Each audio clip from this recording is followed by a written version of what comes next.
Today I want to take a little walk back through history of Test Drive Unlimited Solar Crown, the introduction of the game. Where are we now as we approach the end of year one? How much progress has been made? What do we actually have to interact with? And essentially what kind of state is the game in as a whole? Now of course, with the introduction of TDUSC we got things like this, the beauty salon, and of course the clothing store in the Solar Hotel. Largely, yeah, we can interact with him, we can customise our character. Good things to see. But then we've got some other additions here, like the bar lounge, just on the base of this one. What's the purpose of this? Where do we have interactions here? What have we got to do with it? I think that there is a little bit of a missed feature or something that could have been built on with the game. But what I purposely don't want to do in today's video is be overly critical. There's enough of that about TDUSC. I kind of want to have a little bit of just a recap, essentially, of year one. The more things change, perhaps the more they stay the same. We have the same kind of cars rewarded here within the Solar Hotel for whatever achievement each car has been put in for. We can see Ingus here for the most amount of money spent. The fantastic Haggis McMutton for the distance driven. We have got over this side Leopard for ranked race wins. God knows how you done that unless you were farming. Instant challenge wins once again for Zeus. Yeah, less said about that the better. But of course, on day one, we were dropped here eventually in the Solo Hotel. We were given that chauffeur to take us over to buy our first vehicle. And my car of choice was the Alpine A110. Of course, we were given that selection between the Ford Mustang GT, the Alpine A110 and the Nissan 370Z. Cars, for the most part, I don't think a lot of people use all too much any longer. As of late, I've tried to come back into my A110 more and more. Still love it, still think it's a great car, and the more I've tuned it, the more I've played about with it, the more I've actually enjoyed driving it. On some of the late night cruises we've been doing with the community in Steam, yeah, fantastic. I like having my daily driver still. But I kind of want to talk about the progress of the game to kind of kick things off today. First one, Vivian Hughes. So Vivian Hughes was our point of contact for the game, essentially. She was the representative, if I've got that right, the rep for the Solar Crown organisation. Now, I think they've missed the ball a little bit there with Vivian Hughes. For the most part, I've not actually seen her in the game. We've had a couple of snippets of Vivian Hughes, of course, when we obviously raced with her to start with in the Huracan versus, I believe, if memory serves me right, Vivian was driving the Ford GT, a yellow one. I'm pretty sure that's how the game started. We were in an orange Huracan and she was in the yellow Ford GT. Progressed through that race and then we moved forward to, of course, choosing our clan. And at that point we had interaction per se with Vivian Hughes. It wasn't really chosen interaction, it was more cutscenes. Nothing wrong with that, it's an introduction to the game. All is fine with that, in my opinion. But then things kind of changed a little bit, and interaction with Vivian Hughes essentially got less and less. Now, what could have been done there? What could have been done differently, if I could even speak? Many things, in my opinion, but the way they planned the game out, with Vivian Hughes being our point of contact, our representative for the Solar Crown, well, it kind of died off after the initial interaction, you know, choosing her car, choosing the clan. The only time she really popped up in the game after that was the unlocking of things, essentially. So the unlocking of workshops, the unlocking of dealerships, like the classic car dealership that we're coming up to. When we progressed through the game, we essentially got those letter updates that popped up on the screen, fairly obnoxiously to be honest, especially when you're recording a video. But we got the interaction at that point with Vivian Hughes. Obviously it was cutscenes essentially. But after that, where did Vivian Hughes go? I've got a couple of notes here I just want to make sure I refer to. The last words we got from Vivian Hughes was, "We will speak again." That was after we chose our very first car. And I think those were essentially famous last words. Yes, we had cutscenes after where Vivian Hughes essentially introduced the car dealerships and such. But our last essential face-to-face contact with Vivian Hughes was, "We will speak again." Fast forward essentially one full year, we've not heard from Vivian Hughes since. So is Vivian going to return in year two? Are we going to see a return of more characters? Something we will get to shortly. But I'm going to come over here to the Sharps HQ. This was my first and only clan I've essentially chose in TDU. And for the most part, it's a questionable clan. Obviously, I don't know what the streets is like overall. I am leaving that for year 2 in case I need something to go in and grind. But the interaction wasn't overly ideal. And I know this is going to come across as a negative video, but I don't want it to be. I kind of wanted to walk through my view of how the game has progressed. The way we kind of got the initial car in the clan HQ for clan influence, Dockstow here, 458,000. We can't really interact with that car. It would be nice to see the car rotate, interact with the car as a whole. Then we've got this guy, Hideki Kato, or Hideki Kato. Scripted messages were constantly the same with Hideki. Kind of going to go through here. I keep forgetting to come back here and claim out all of the money. Right now, 49.1 million. I'm going to claim all of this and see where I actually end up. But it was well done. For the most part, after we kind of progressed through all of the clan, it was a copy and paste exercise over and over with Hideki as to what we were going to get in terms of script. Again, interaction, like we had with Vivian Hughes, or the lack of, and with Hideki, I just felt like there was more that could have been done here over time. I feel like they've missed the capitalising on what could have been done with many of these cut screens. I've got so many claimings to be doing here.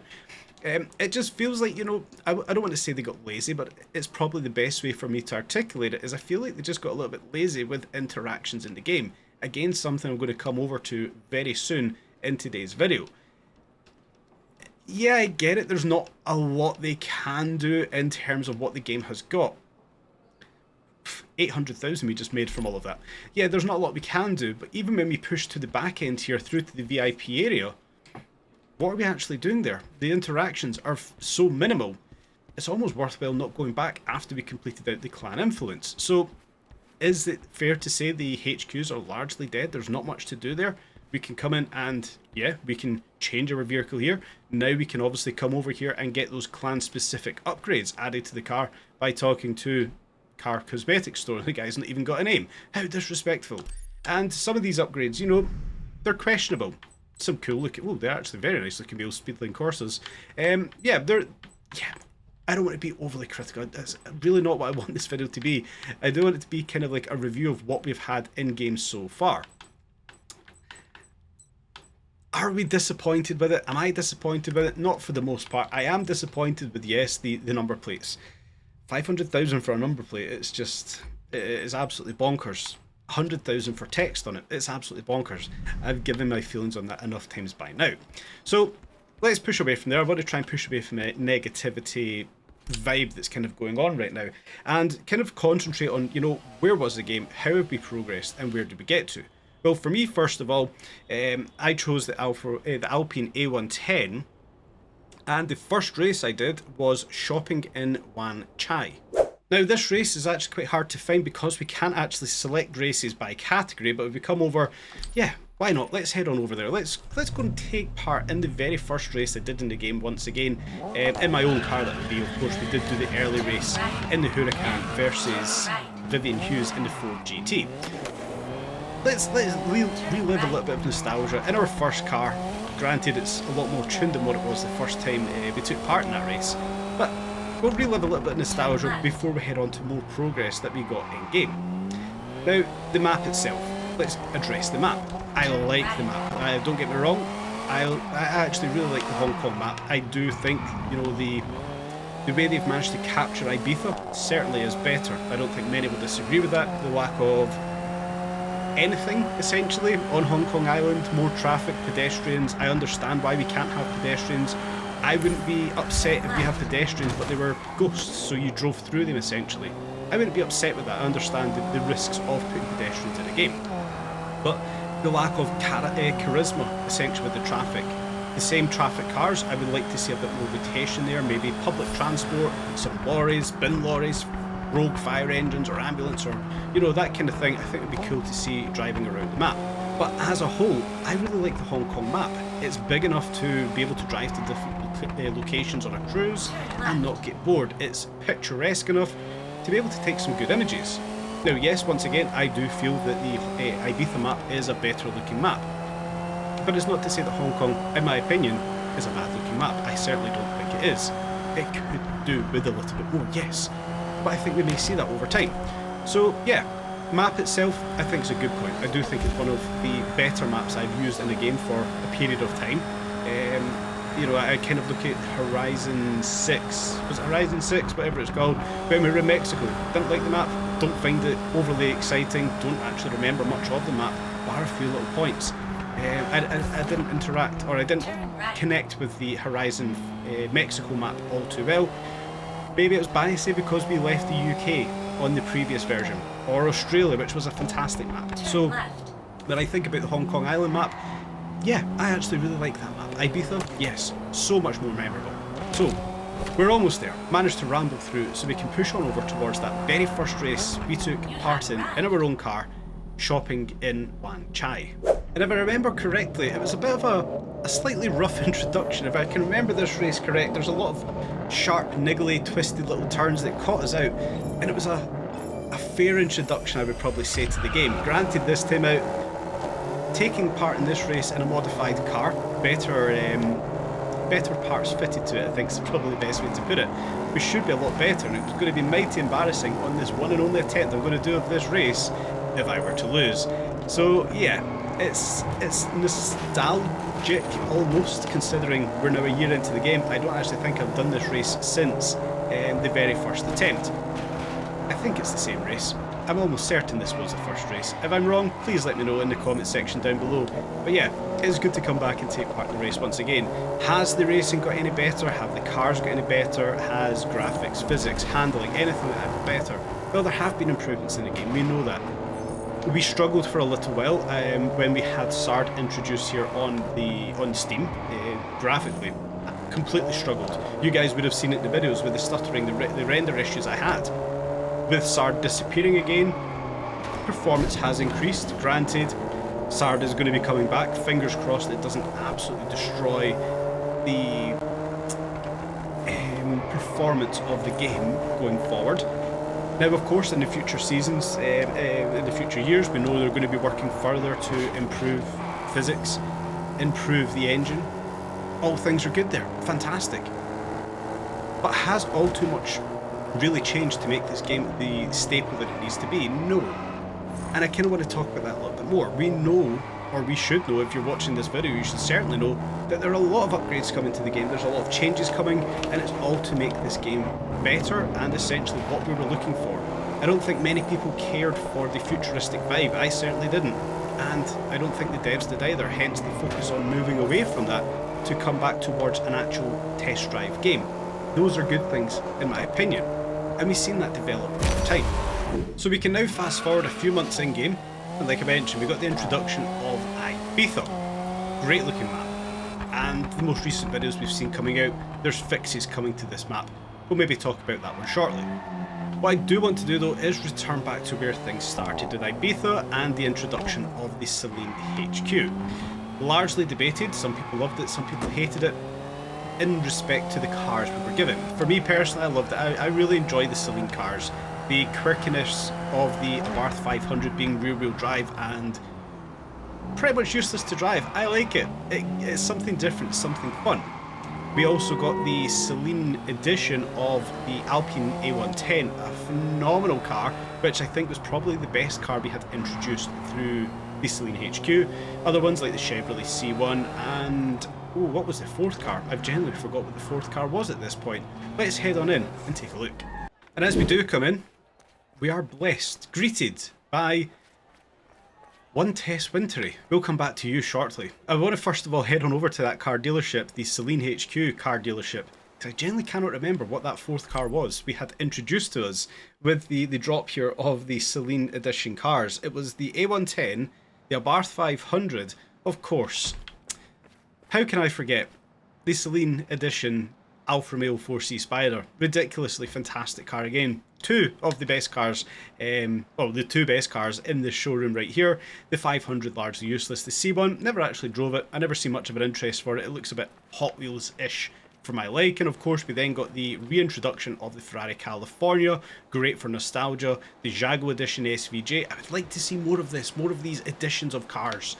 as we move forward, and the Selene edition of the Fenner W Motors. Not drove it, too expensive for my liking. So cool. We got the introduction of the Selene cars. I liked the introduction. It's something different with the game itself.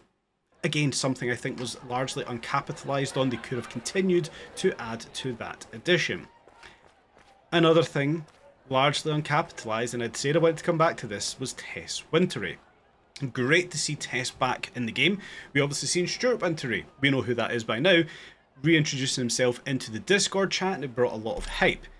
The issue I've got here with Tess Wintory is the only interaction we've got here is the same thing over and over and over. It's an introduction to Ibiza. We're almost a year on now. We know what Ibiza is. It's the same cutscene. There's no introduction with Tess. So it then begs the question, why was she even introduced here if it's the same thing we're getting over and over? Something I feel was highly uncapitalised and highly utilised was the reintroduction of Tess Wintory. But again, are we going to see something change there with the casino, with the Wintory casino in Season 5? So lots of these things are maybe things that were uncapitalised that could be improved going forward. They could be utilised going forward. Maybe we see more of Vivian Hughes, of Tess Wintory. Hell, we may even see a return of Stuart Wintory.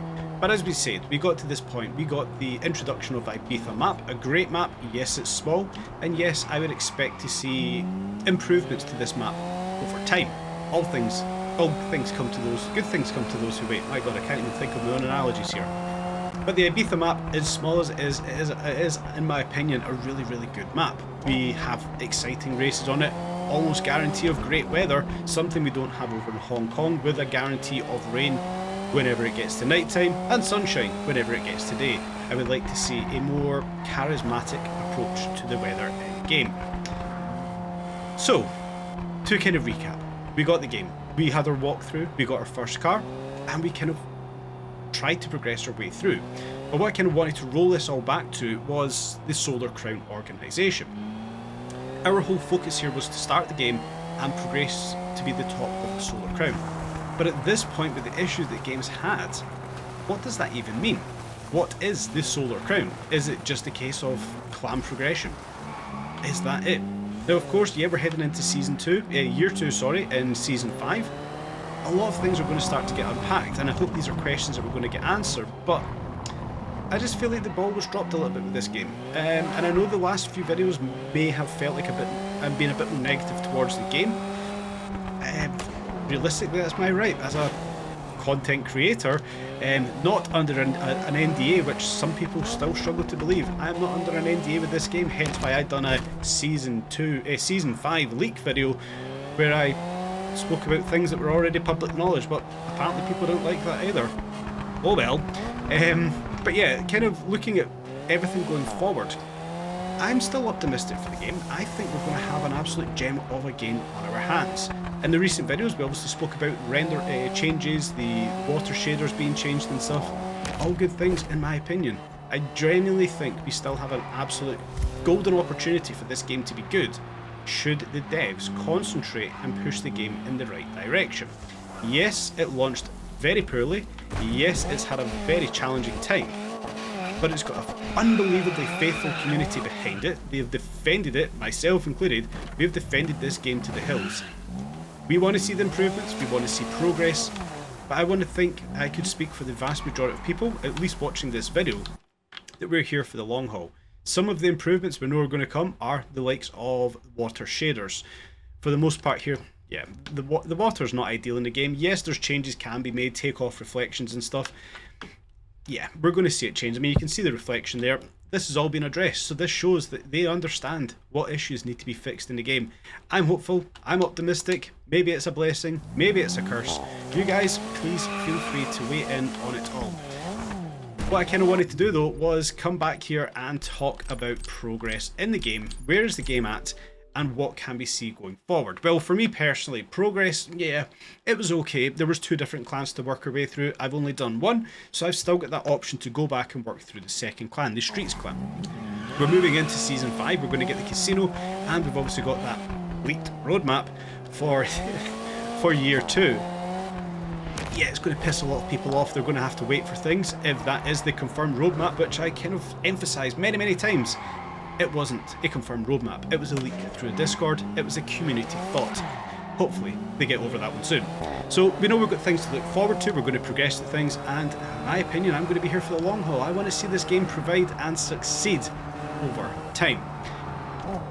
I want to see utilisation, characters, Stuart Wintory, Tess Wintory, Vivian Hughes, maybe see return of them to a more interactable state. Maybe they're here for more hosting competitions, so on and so forth. I'm optimistic, guys. I just thought it was good to come back today and actually walk through day one through to today, essentially, where we are in the game. Good progression, the introduction of Ibiza, the live weekly events, the issues we've had with ranked racing, and many other things. I'm optimistic, I'm hopeful, I'm here for the long haul. Hope you guys are too. Feel free to weigh in on this video in the comments section down below. Express everything you want to get off your chest, whether it's a disappointment, whether it's a gripe, or whether it's a joy and yeah, a good feeling about the game. We've met lots of people. I've personally met lots of people through the game. I created this goddamn channel from this game. So for me, it has been a good thing. I'm not disappointed with it. I'm optimistic. I'm hopeful of changes, and I look forward to the future of Test Drive Unlimited. Solar Crown.